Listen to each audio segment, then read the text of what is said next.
Everyone, आज की video में हम डिस्कस करेंगे विज्ञान के अंतर्गत जो 35 क्वेश्चन पूछे जाते हैं उसमें भौतिक विज्ञान यानी फिजिक्स, रसायन विज्ञान यानी केमिस्ट्री, जीव विज्ञान यानी बायोलॉजी और बायोलॉजी में भी जंतु विज्ञान और वनस्पति विज्ञान।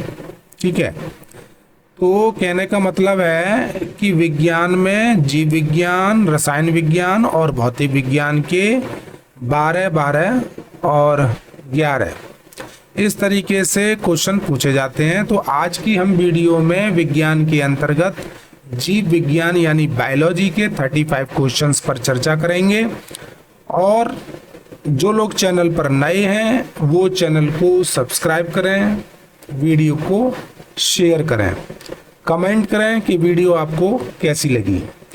अगर आप हमारे पिछले सालों के विज्ञान के पुराने पेपर देखना चाहते हैं कि किस तरीके से क्वेश्चन विज्ञान के पूछे गए हैं पिछले सालों में 2009 से लेकर 2024 तक, तो आप चैनल की प्लेलिस्ट में जाइए और प्लेलिस्ट में आपको NMMS solved and model papers और ब्रैकेट में होगा साइंस, इस नाम से अगर आप खोजिए तो वहाँ आपको विज्ञान के क्वेश्चन मिल जाएंगे। तो चलिए हम शुरू करते हैं बायोलॉजी के 35 क्वेश्चंस। अगला पहला क्वेश्चन है, मूल रोम पाई जाती हैं। मूल रोम किस में पाई जाती हैं? ऑप्शन 1 तना में, ऑप्शन 2 पत्ती में, ऑप्शन 3 है कली में और ऑप्शन 4 है जड़ में। तो जो मूल रोम होते हैं, ठीक है, एक तो वो जड़ में पाए जाते हैं मूल रोम, तो इसका ऑप्शन 4 इसका सही उत्तर होगा। आगे बढ़ते हैं, दूसरा क्वेश्चन लेते हैं। दूसरा क्वेश्चन है, प्राकृतिक वर्ण द्वारा जीव जातियों के विकास की परिकल्पना किसने प्रस्तुत की थी? यानी प्राकृतिक वर्ण द्वारा जीव जंतु हैं जितने भी, उनके विकास की परिकल्पना किसने प्रस्तुत की थी? तो ऑप्शन 1 है वाइजमैन, ऑप्शन 2 है ह्यूगो डी व्रीच, ऑप्शन 3 है चार्ल्स डार्विन और ऑप्शन 4 है लेमार्क। तो प्राकृतिक वर्ण द्वारा जीव जंतुओं के विकास की परिकल्पना चार्ल्स डार्विन ने की थी, तो इसका ऑप्शन 3 इसका सही उत्तर होगा। यहाँ पर मैं ये बताना चाहूँगा कि ह्यूगो डी व्रीच ने जो सिद्धांत दिया था वो दिया था उत्परिवर्तन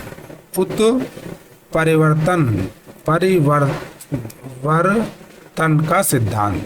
ठीक है, आगे देखते हैं हम। प्रांकुर से पौधे का कौन सा भाग बनता है? यानी प्रांकुर से क्या बनता है? ऑप्शन 1 प्रोहो बनता है, ऑप्शन 2 मूल बनता है, ऑप्शन 2 पत्ती बनता है और चौथा विकल्प है फूल बनता है। तो प्रांकुर से पौधे का जो भाग बनता है वो प्रोहो बनता है, तो ऑप्शन 1 इसका सही उत्तर होगा। आगे बढ़ते हैं। आगे क्वेश्चन है कि सहारा देने वाली जड़ें पाई जाती हैं। यानी इसमें कौन से पौधे हैं जिसमें पौधे को सहारा देने वाली जड़ें पाई जाती हैं? यानी ये मान लो ये पौधा है तो इसमें इस तरीके की जड़ें सहारा देने वाली इनमें किस में पाई जाती हैं? तो ऑप्शन 2 इसका सही उत्तर है गन्ने में, राइट। और आलू की जो जड़ें होती हैं वो समस्थानिक होती हैं, और जो गाजर और मूली ये आपकी ये कुंभ शंकु के आकार की होती हैं ये जड़ें, और मूली की होती है तुर्क रूप में। ठीक है, अगला क्वेश्चन है, एक वर्षीय पौधा है। यानी इसमें से ऐसा कौन सा पौधा है जिसकी जो उम्र है वो 1 साल है? तो ऑप्शन 1 है गुलाब। गुलाब एक वर्षीय पौधा नहीं है, ये बहुवर्षीय है, बहुवर्षीय। ठीक है, बहुवर्षीय। आम जो है ये भी 1 वर्षीय नहीं है, ये भी बहुवर्षीय है। आप नोट करते जाइए, वीडियो को पॉज कर लीजिए। और केला जो है ये पहली साल में ये बड़ा होता है, इसमें फल और वगैरह आते नहीं, पहले ये बड़ा होता है, तो ये जो है द्विवर्षीय पौधा है और इसमें अगले साल दूसरे साल इसमें फल और फूल उसके बाद वो केला बनता है। तो ये द्विवर्षीय हो गया, बाकी की बहुवर्षीय हो गया। तो एक वर्षीय जो पौधा है वो ऑप्शन 4 गेहूं है। तो चौथा विकल्प इसका सही उत्तर हो जाएगा। अगला क्वेश्चन है इंसुलिन। इसमें कौन सी ग्रंथि है जिसमें से इंसुलिन नाम का हार्मोन स्रावक होता है, निकलता है? तो पीयूष ग्रंथि जो है ये, इसमें इंसुलिन नहीं निकलता। आग्नेयाशय और इंसुलिन का जो स्रावक है ऑप्शन 2 इसका सही उत्तर है, यानी आग्नेयाशय ग्रंथि में से इंसुलिन नाम का हार्मोन निकलता है जो कि किसको रोकता है? मधुमेह, जो डायबिटीज होती है उसको कंट्रोल करता है ये इंसुलिन। ठीक है, आगे हम बढ़ते हैं। अगला क्वेश्चन लेते हैं 7वां कि निम्नलिखित में से कौन पादप हार्मोन है, यानी इसमें से ऐसा कौन सा, पादप का मतलब है पौधा, इसमें पौधे वाला हार्मोन्स कौन सा है? एड्रीनेलिन, ये जो है एड्रीनेलिन, ये पादप का नहीं है। थायरॉक्सिन, ये भी नहीं है। ऑप्शन जो 4 है इंसुलिन, ये आग्नेयाशय से है। तो जिब्रेलिन जो हार्मोन है ये पौधों से संबंधित है, जिब्रेलिन, आप नाम याद रखेंगे। तो ऑप्शन 3 इसका सही उत्तर है। इंपॉर्टेंट क्वेश्चन है ये। आगे है सजीवों में आनुवांशिकता की इकाई है, यानी सजीवों में जो आनुवांशिकता की जो इकाई है वो कौन सी है? ऑप्शन 1 गुणसूत्र है, ऑप्शन 2 जीन है, ऑप्शन 3 डीएनए है, ऑप्शन 4 आरएनए है। तो सजीव में जो आनुवांशिकता की जो इकाई है वो डीएनए है। तो ऑप्शन 3 इसका सही उत्तर होगा। अगला क्वेश्चन है 9वां, आनुवांशिक जो पदार्थ हैं, जो आनुवांशिक पदार्थ हैं उसमें अगर अचानक परिवर्तन आता है तो उसको क्या कहेंगे? उसको अनुकूलन कहेंगे, प्राकृतिक चयन कहेंगे, तीसरा उत्परिवर्तन कहेंगे, या जनन कहेंगे? तो आनुवांशिक पदार्थ में अगर अचानक परिवर्तन आता है तो उसको उत्परिवर्तन कहेंगे। यह बहुत अच्छा क्वेश्चन है। ऑप्शन 3 इसका सही उत्तर होगा। अगला है निम्नलिखित में से कोशिकीय नहीं है, यानी इसमें से कौन है जिसमें कोशिकीय नहीं है? तो ऑप्शन 4 इसका सही उत्तर है विषाणु। विषाणु को हम सजीव और निर्जीव के बीच की कड़ी कहते हैं। तो ऑप्शन 4 इसका सही उत्तर हो जाएगा। अगला है हेल्पर टी और बी। हेल्पर टी और बी जो कोशिकाएं हैं, सेल्स हैं, वो किस में पाई जाती हैं? ऑप्शन 1 है प्लेटलेट्स, ऑप्शन 2 है श्वेत रुधिर कणिकाएं। श्वेत माने व्हाइट और रुधिर माने ब्लड और कणिका माने सेल, यानी व्हाइट ब्लड सेल। और लाल रुधिर कणिका को कहते हैं रेड ब्लड सेल्स। तो हेल्पर टी और बी कोशिकाएं पाई जाती हैं, श्वेत रक्त या रुधिर कणिकाएं होती हैं, उसमें ये टी और बी कोशिकाएं पाई जाती हैं। यानी हम WBC को हम कहते हैं लिम्फोसाइट्स। तो लिम्फोसाइट्स में हेल्पर टी और बी पाई जाती हैं। तो इस प्रश्न का जो सही उत्तर है वो ऑप्शन 2 इसका सही विकल्प होगा, यानी हेल्पर टी और बी कोशिकाएं WBC में पाई जाती हैं जिसका नाम होता है लिम्फोसाइट्स। WBC का नाम क्या होता है? लिम्फोसाइट। और ये क्या करती हैं? हमारे शरीर में रोगों से हमें बचाती हैं, रोगों से जो लड़ती हैं वो WBC होती हैं। अगला क्वेश्चन हम आते हैं कि किस रुधिर वर्ग में कौन सा ब्लड ग्रुप है? रुधिर माने ब्लड, वर्ग माने ग्रुप। कौन सा ब्लड ग्रुप है जिसमें प्रतिजन का मतलब एंटीजन नहीं होता है? तो इसमें ऐसा कौन सा ब्लड ग्रुप है जिसमें एंटीजन नहीं होता? ऑप्शन ए है, ऑप्शन 1 है ए, ऑप्शन 2 है ए, यहाँ पर ऑप्शन बी होना चाहिए, गलती से ए हो गया है। ऑप्शन 3 है AB और ऑप्शन 4 O। तो किस रुधिर वर्ग में प्रतिजन एंटीजन अनुपस्थित होता है? होता ही नहीं है। तो वो ऑप्शन 4 जो O ब्लड ग्रुप है, इसमें प्रतिजन यानी एंटीजन एब्सेंट होता है, होता ही नहीं है। तो ऑप्शन 4 इसका सही उत्तर होगा। अगला क्वेश्चन है हाइड्रा। जो हाइड्रा होता है वो अपना भोजन प्राप्त करता है। तो हाइड्रा अपना भोजन कैसे प्राप्त करता है? फूड पादों द्वारा, ऑप्शन 2 है मुख द्वारा, ऑप्शन 3 है स्पर्शकों द्वारा और ऑप्शन 4 है चोंच द्वारा। तो जो चोंच होते हैं ये तो पक्षी अपना भोजन प्राप्त करते हैं, और जो मुख होता है ये जो है मनुष्य अपने मुख से भोजन प्राप्त करते हैं। ठीक है, अन्य जीव भी होते हैं। और अब आ गई कूटपाद। कूटपाद जो है, कूटपादों के द्वारा जो होता है अमीबा अपना भोजन प्राप्त करता है। तो पहला, दूसरा, चौथा नहीं है। तो हाइड्रा जो है स्पर्शकों द्वारा प्राप्त करता है। तो इसका तीसरा उत्तर, इसका तीसरा विकल्प जो है इसका सही उत्तर होगा। हाइड्रा अपना भोजन स्पर्शकों द्वारा प्राप्त करता है। अच्छा क्वेश्चन है ये। अन्य भी मैंने बता दिए। ये अमीबा का पूछ लेते हैं कि अमीबा अपना भोजन कैसे प्राप्त करता है, तो कूटपादों द्वारा। ठीक है, अब आगे अगला क्वेश्चन भी इसी से मिलता जुलता है। मतलब निम्नलिखित में से किसमें मुकुलन द्वारा प्रजनन होता है?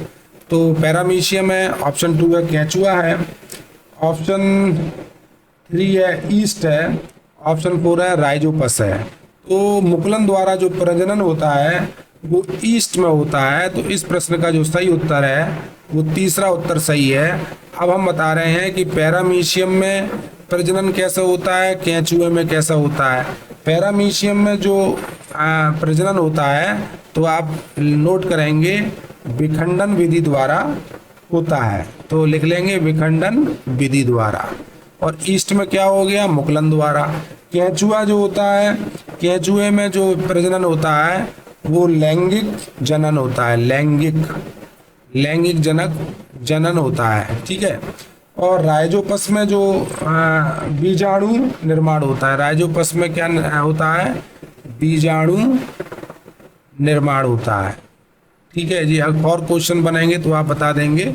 केंचुआ में जो है जनन होता है लैंगिक जनन, और पैरामीशियम में होता है विखंडन विधि द्वारा जनन, और ईस्ट में होता है मुकुलन द्वारा जनन। राइट, आगे देखते हैं 15वां क्वेश्चन।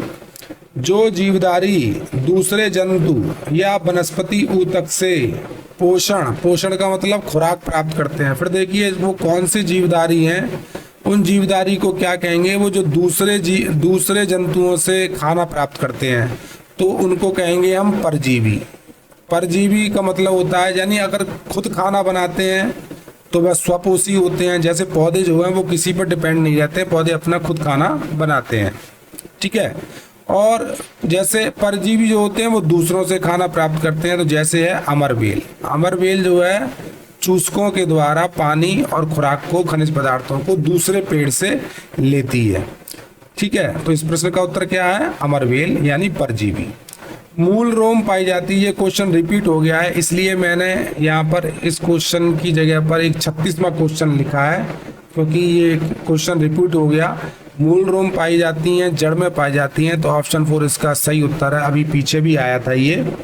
अगला क्वेश्चन बहुत इंपॉर्टेंट है और अच्छा क्वेश्चन है।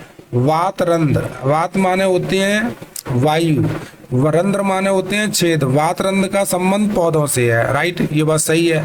ये किस पौधे में पाया जाता है, ये वातरंध्र? तो वातरंध्र का संबंध जो है वो शीशम के पौधे से है, क्योंकि शीशम के तने में क्या पाए जाते हैं, स्टोमेटा पाए जाते हैं। उनकी जो शीशम की जो छाल होती है, शीशम की जो छाल होती है उसमें जो छेद होते हैं, उन छेद से वो वातावरण में जो गैस होती हैं, इन छाल के जो छेदों से शीशम का पेड़ जो है आदान प्रदान करता है। समझ में आ गया? वात माने होते हैं हवा और रंध्र माने होते हैं छेद, यानी इसको इंग्लिश में कहते हैं स्टोमेटा। ठीक है, तो इसमें कौन से पौधे में वातरंध्र का प्रयोग होता है, तो वो शीशम का पेड़ है, जिसकी तने की जो छाल होती है, वो छाल में जो छेद होते हैं, तो उस छेद से वातावरण में जो गैसें होती हैं वहां से आदान प्रदान होता है। अगला क्वेश्चन है, कीट बच्ची पौधा है, यानी कुछ ऐसे पौधे होते हैं जो जहाँ पर नाइट्रोजन की कमी होती है, और हम जानते हैं कि पौधों के लिए नाइट्रोजन क्या है, एक राजा है, एक ऐसा पोषक तत्व है जो कि नाइट्रोजन उसको चाहिए। तो जहाँ पर नाइट्रोजन की कमी होती है तो कुछ पौधे ऐसे होते हैं जो कीटों का भक्षण करते हैं, कीटों को मतलब ग्रहण करते हैं और उन कीटों से क्या प्राप्त करते हैं, नाइट्रोजन प्राप्त करते हैं और नाइट्रोजन को वो नाइट्रेट में बदल देते हैं। ठीक है, तो इसमें जो अमरवेल है वो परजीवी है, लाजवंती ये सुई का है, तो यूट्रिकुलेरिया का है इसका ऑप्शन तीसरा विकल्प सही है। ये कीट बच्ची पौधा है यूट्रिकुलेरिया। और भी कीट बच्ची पौधे हैं, नोट कर लेंगे आप। एक है ड्रोसेरा और दूसरा है नेपंथीस और एक है घटपर्णी। अब इतने जो है कीट बच्ची पौधे हो गए, एक हो गया ड्रोसेरा, एक हो गया नेपेंथीस, एक हो गया घटपर्णी और एक हो गया यूट्रिकुलेरिया। ये ऐसी जगह पर उगते हैं जहां पर नाइट्रोजन की कमी होती है, तो उस कमी को दूर करने के लिए वो कीटों को खाते हैं और फिर अपनी उस नाइट्रोजन की पूर्ति करते हैं। अगला क्वेश्चन है प्रकाश संश्लेषण जो क्रिया होती है, यानी पौधे हमारे प्रकाश संश्लेषण करते हैं, तो प्रकाश संश्लेषण कोशिका के किस अंग से होती है। यानी प्रकाश संश्लेषण की क्रिया होती है और ये कोशिकाओं में होती है, तो कोशिका में जो पौधे की जो कोशिका है उसके किस अंग से होती है। तो पौधे की कोशिका के आपने देखे होंगे, पौधों की कोशिका में माइटोकॉन्ड्रिया भी होता है, हरितलवक भी होते हैं, राइबोसोम भी होते हैं और अंतःप्रतप भी जालिका भी होती है। तो प्रकाश संश्लेषण कोशिका के किस अंग से होती है, तो हरित लवक से होती है। यानी प्रकाश संश्लेषण की जो क्रिया है वो कोशिका के हरित लवक के द्वारा होती है, तो ऑप्शन 4 इसका सही उत्तर होगा। तो जो चैनल पर नए हैं वो चैनल को सब्सक्राइब करें और दोस्तों को ये वीडियो शेयर करें और बेल आइकन को हिट कर लें, जिससे जब भी हम अपलोड करेंगे वीडियो तो उसको आपको नोटिफिकेशन आपको मिल जाएगा। पौधे हमें किस प्रक्रिया द्वारा ऑक्सीजन देते हैं, यानी पौधे ऐसी कौन सी प्रक्रिया करते हैं जिससे हमें ऑक्सीजन मिलती है। तो पौधे अपना भोजन बनाते हैं तो प्रकाश संश्लेषण की क्रिया करते हैं, तो इस प्रश्न का जो सही उत्तर है वो चौथा उत्तर सही है। तो किस तरीके से, इसका एक फार्मूला है प्रकाश संश्लेषण का, आप नोट कर लेंगे। 6CO2 प्लस 12H2O, यानी पानी और कार्बन डाइऑक्साइड पौधों को चाहिए। और क्या चाहिए पौधों को, प्रकाश चाहिए और हरा रंग चाहिए जिसको हम कहते हैं क्लोरोफिल। कभी पूछ लेते हैं हरा रंग को क्या कहते हैं, क्लोरोफिल। अब यहाँ पर प्रकाश संश्लेषण, प्रकाश चाहिए, हरा रंग चाहिए, पानी चाहिए और कार्बन डाइऑक्साइड चाहिए पौधों को। तो ये प्रकाश संश्लेषण की क्रिया होगी, भोजन बना लेंगे। तो भोजन बनाने में पौधे क्या बनाएंगे, ग्लूकोज बनाएंगे और ग्लूकोज का सूत्र क्या है, C6H12O6। ये ग्लूकोज हो गया और इसके आगे बनी 6O2, ये गैस है और आगे इसके बना 6H2O। ठीक है, 6H2O। तो ये जो सूत्र है, ये जो अभिक्रिया हुई, ये प्रकाश संश्लेषण की अभिक्रिया है जिसमें ऑक्सीजन प्रदान होती है। ये रही ऑक्सीजन। आगे बढ़ते हैं, प्रकाश संश्लेषण के लिए क्या आवश्यक है। अभी आपने ऊपर देखा उच्च ताप है, नहीं। ध्वनि है, ये भी नहीं। उच्च दाब चाहिए, नहीं। प्रकाश संश्लेषण के लिए प्रकाश चाहिए और हरा रंग चाहिए, पानी चाहिए, खनिज लवण चाहिए और कार्बन डाइऑक्साइड चाहिए। तो इसका जो सही उत्तर है वो लाइट, यानी सूरज की रोशनी चाहिए, प्रकाश चाहिए। आगे बढ़ते हैं, बहुत अच्छा क्वेश्चन है ये, कई बार पूछा गया है। सिनकोना एक पेड़ का नाम है, वृक्ष का नाम है, तो उसका कौन सा भाग है पेड़ का जिससे मलेरिया की दवाई बनेगी। मलेरिया जो मच्छर काटने से होती है, मादा एनाफिलिस इसका वाहक है। तो मलेरिया की जो दवाई है वो ये सिनकोना जो पेड़ है, वृक्ष है, इसके किस भाग से दवा बनाई जाती है, बीज से, पत्ती से, छाल से या पुष्प से। बहुत अच्छा क्वेश्चन है। तो इस प्रश्न का जो सही जवाब है वो छाल से बनाई जाती है, तो तीसरा विकल्प इसका सही उत्तर होगा। अगला है 23वां कुनैन। ये कुनैन का है, कुनैन का मतलब है सिनकोना, यानी सिनकोना का जो दूसरा नाम है वो कुनैन है। तो कुनैन की छाल का प्रयोग करेंगे तो किस बीमारी के इलाज के लिए इस्तेमाल किया जाता है। यानी सिनकोना की छाल और कुनैन की छाल एक ही बात है, तो उससे कौन सी बीमारी होगी, अभी ऊपर बताया मलेरिया, तो ऑप्शन 3 इसका सही उत्तर होगा। ठीक है, अगला है ये जैसे दिया साधारण जुकाम। ये जो साधारण जुकाम है इसमें यूकेलिप्टस के तेल से दूर किया जा सकता है। और डायबिटीज़ को दूर करने के लिए जो गुठली होती हैं उसकी रीठा जामुन के जो बीज निकलता है उसका चूरन बनाकर उससे हम डायबिटीज़ को कंट्रोल कर सकते हैं। ठीक है, और ये इंसोम्निया है जो अनिंद्रा, इंसोम्निया का मतलब अनिंद्रा की जो बीमारी है वो, ये इंसोम्निया को मतलब कहते हैं अनिंद्रा। राइट, आगे देखते हैं प्रतिजैविक दवा। प्रतिजैविक दवा का मतलब है एंटीबायोटिक, जो बैक्टीरिया को मारने वाली जो दवा। तो प्रतिजैविक दवा एंटीबायोटिक क्लोरेलिन, बहुत इंपॉर्टेंट क्वेश्चन है, कई बार पूछा गया है। जो प्रतिजैविक दवा होती है क्लोरेलिन, ये बनाई जाती है किससे, तो ये बनाई जाती है वो शैवाल से बनाई जाती है। क्लोरेला जो शैवाल होती है उससे क्लोरेलिन दवाई बनाई जाती है एंटीबायोटिक। तो ऑप्शन 3 इसका सही उत्तर होगा। बहुत इंपॉर्टेंट क्वेश्चन है, ये कई बार पूछा गया है एग्जाम में। अगला क्वेश्चन है निम्न में से कौन रेशा प्रदान करता है, ऐसा कौन सा है इसमें पौधा जिनसे रेशा बनता है। तो ऑप्शन 1 इसका सही उत्तर है जूट। देखो नीम से क्या बनेगा, नीम जो है इसकी पत्ती है और छाल है और बीज हैं, छाल और बीज, इनसे क्या होगा, इससे जो त्वचा की बीमारी दूर होगी, जो स्किन होती है त्वचा, इसकी बीमारी दूर होगी और एंटीबायोटिक में भी काम आती है। सिनकोना की जो छाल होती है वो ऊपर बताया मलेरिया की दवाई बनती है। तो ऑप्शन जो 1 है जूट, उससे रेशा बनता है। अगला क्वेश्चन है पत्तियों में जो भोजन इकट्ठा होता है, जो प्रकाश संश्लेषण की क्रिया होती है, लास्ट में जो ग्लूकोज बनता है वो किस रूप में इकट्ठा होता है पौधे में, पत्तियों में। पौधे की जो भाग है पत्तियों में जब भोजन बनाती हैं तो किस रूप में इकट्ठा होता है, तो वो होता है स्टार्च के रूप में। तो ऑप्शन 4 इसका सही जवाब होगा। आगे बढ़ते हैं 27वां क्वेश्चन। रोहू क्या है, मछली है।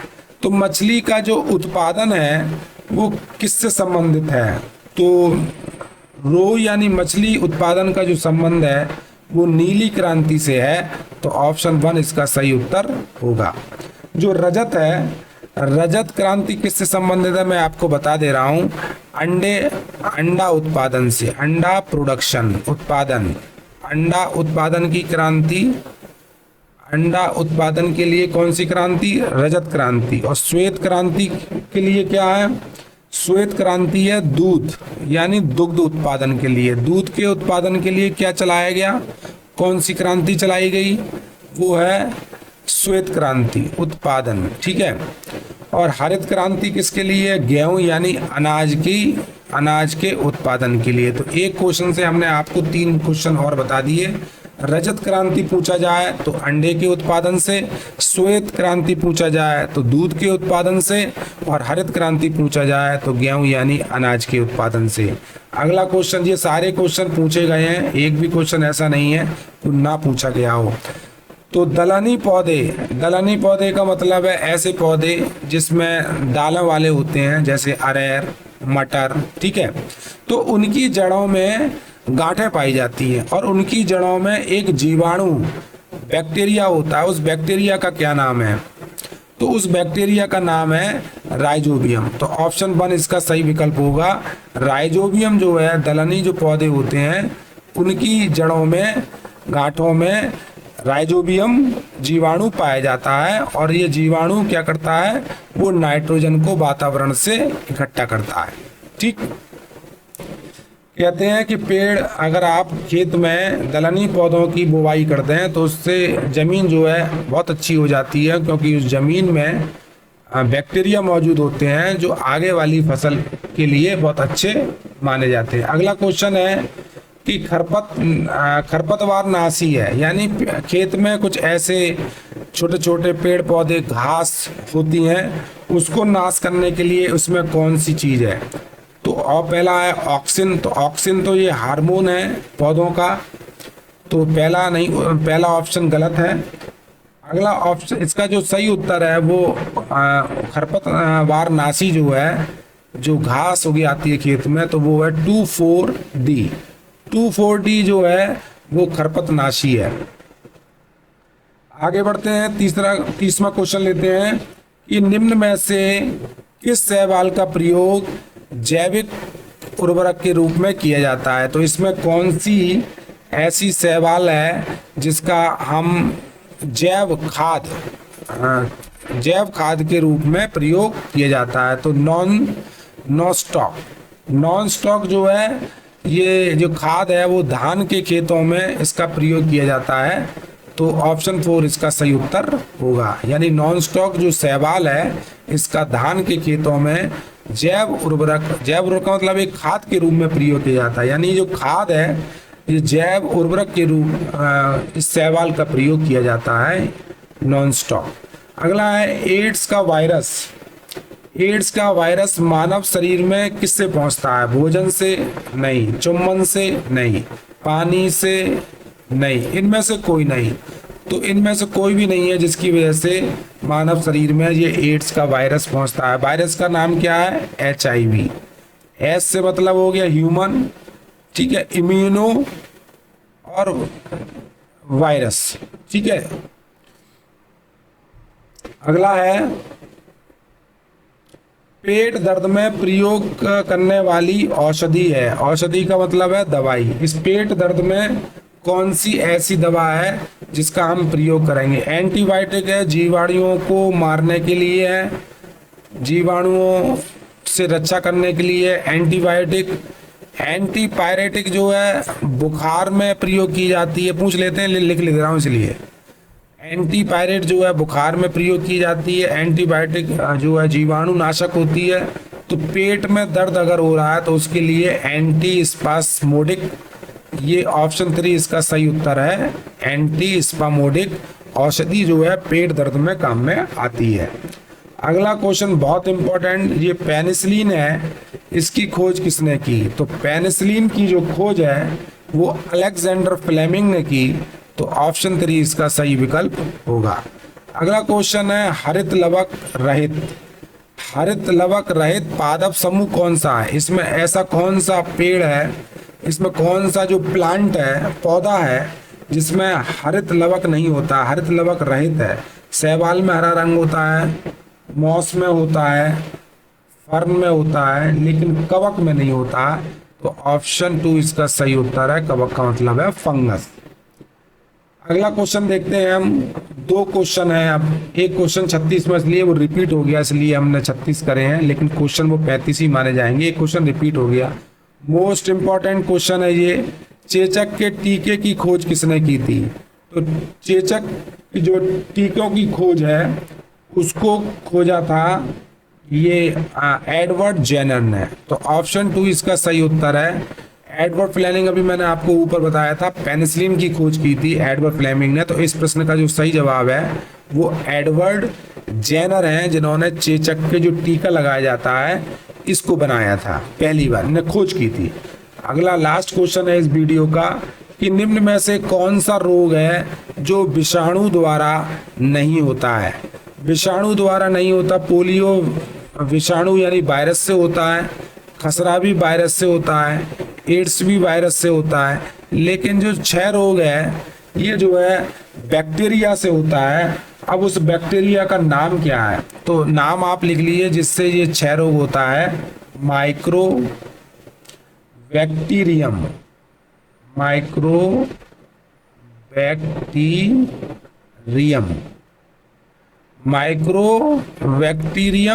और ट्यूबरकुलोसिस,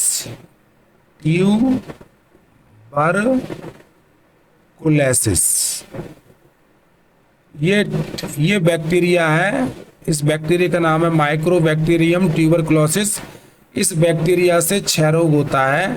6 रोग का मतलब है टीबी होती है, ठीक है। अब हम आपको बता रहे हैं खसरा। खसरा वो किस वायरस से होता है, वो आप लिख लो, पैरामिक्सो